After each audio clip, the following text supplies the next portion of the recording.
Bonjour et bienvenue.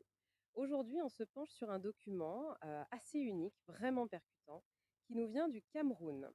Et attention, c'est pas un article de presse ou un rapport de recherche, c'est un texte qui s'intitule Appel des militaires unis pour le changement. C'est très court, très dense et c'est signé par un porte-parole qui se présente comme un sous-officier de l'armée camerounaise. Oui, et ce qui est frappant d'emblée, c'est cette prise de parole. Un militaire qui parle publiquement, c'est déjà rare. Mais là, c'est pas pour soutenir le pouvoir, c'est pour le critiquer ouvertement et appeler au changement. C'est c'est un acte vraiment significatif. Tout à fait. Et le document est daté d'aujourd'hui, le 27 novembre 2025, et localisé à Ngaoundéré. Donc, notre objectif, c'est vraiment de décortiquer cet appel ensemble. On va essayer de comprendre les griefs, la logique derrière l'argumentation, et puis la nature de l'appel à l'action. C'est une fenêtre rare sur les tensions internes possibles au sein d'une institution clé du pays. Une fenêtre très rare. On touche à un tabou.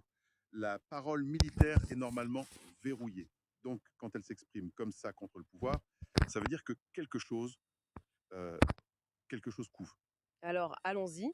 Le texte commence très fort, sans détour. Je cite: La frustration est à son comble et les Camerounais sont fatigués des atrocités commises par le gouvernement. Le ton est donné. C'est direct. Et l'auteur se présente tout de suite, un sous-officier qui sert depuis 2006. Et ce positionnement est crucial. C'est pas un général qui parle depuis un bureau à Yaoundé. Non, c'est un militaire du rang avec presque 20 ans de service. L'épine dorsale de l'armée. Il vient du terrain. Exactement. Il dit avoir vu des choses qui ne sont pas normales. Ça lui donne une légitimité. Et il prétend parler au nom d'un groupe, les Militaires Unis pour le Changement. On ne sait pas si ce groupe existe vraiment, mais l'intention est claire. C'est ça. L'idée, c'est de suggérer que son mécontentement est partagé, qu'il n'est pas seul. Il se base sur son expérience, son vécu. Et c'est là que ça devient vraiment, vraiment intéressant. Il aborde la question des séparatistes, que le gouvernement, on le sait, qualifie de terroristes. Oui, et sa méthode pour remettre en cause cette désignation est brillante. Il n'utilise pas de grands mots, pas d'idéologie. Il prend un exemple très précis, une anecdote, presque. Il raconte que ces mêmes séparatistes ont escorté un candidat à la présidentielle, Issa Chiroma Bakari.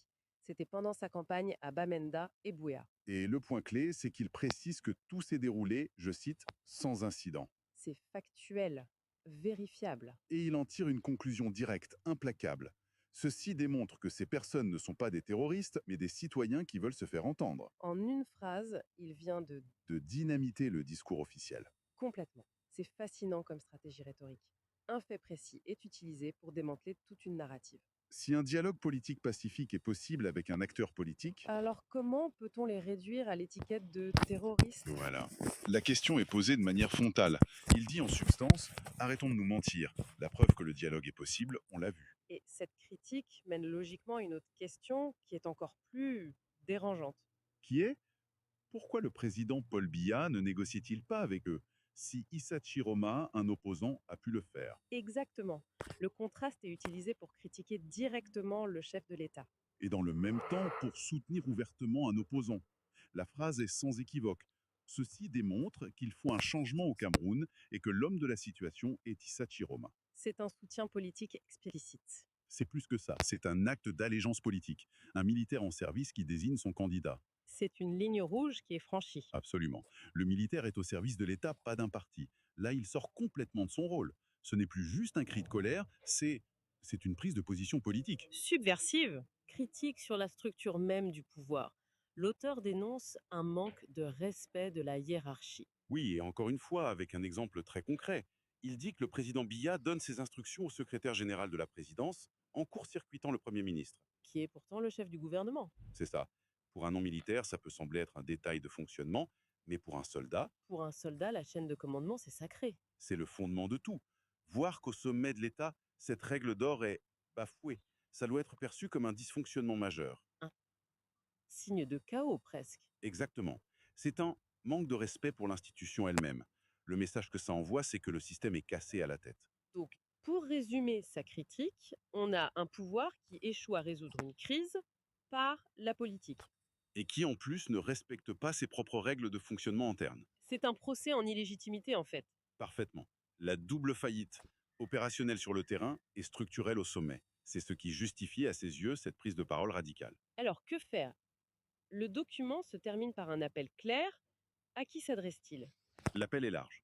Il s'adresse d'abord logiquement à ses collègues militaires, Sa cible naturelle. mais aussi à la population et au porte-parole du FSNC, le parti d'Issachi Roma. Il ancre son appel dans le politique. Et puis, le plus surprenant, à tous les artistes. Les artistes, oui. C'est le détail le plus inattendu du texte. Pourquoi eux? Je pense que c'est une intuition très fine de sa part. Un changement politique, ça ne se gagne pas qu'avec des fusils ou des urnes. Il faut aussi un changement dans les esprits, dans l'imaginaire. Et pour ça, les artistes. Qui mieux qu'eux, les musiciens, les écrivains, pour raconter une nouvelle histoire, pour mobiliser les cœurs? C'est le signe d'une vision politique qui est euh, étonnamment sophistiquée. C'est une tentative de créer une coalition très large, finalement. Tout à fait. Et quel est le contenu de cet appel? Il demande quoi concrètement? Et c'est là que le texte est peut-être le plus crucial. Ce n'est pas un appel au coup d'État. Ah non, Il demande à ses frères d'armes de protéger les civils et de respecter les droits de l'homme. c'est une redéfinition du rôle de l'armée. Complètement. Il leur dit, notre mission, ce n'est pas d'être le bras armé d'un régime contre son peuple, c'est de protéger les citoyens. Il appelle à une sorte de sédition morale. C'est bien formulé ça. Il ne dit pas désobéissez aux ordres, mais plutôt obéissez à une loi plus haute. Celle des droits humains, de la protection des civils. Voilà. Il demande à l'armée de pivoter, de ne plus être un instrument de répression, mais de devenir un facilitateur du changement, un bouclier pour le peuple. C'est radical. C'est une redéfinition radicale de l'identité même du soldat. En résumé, ce document est un condensé incroyable. On part d'une frustration militaire et civile, on remet en question la narrative officielle sur le conflit séparatiste, On bascule vers un soutien à un opposant politique, on dénonce le fonctionnement de l'État. et on termine par un appel à l'armée pour qu'elle se positionne en quelque sorte du côté du peuple. C'est un texte qui articule un mécontentement militaire avec une alternative politique. Sa force, c'est sa capacité à connecter tous ces points de manière très concise, très directe. C'est le vécu du terrain qui justifie le changement de président. C'est ça.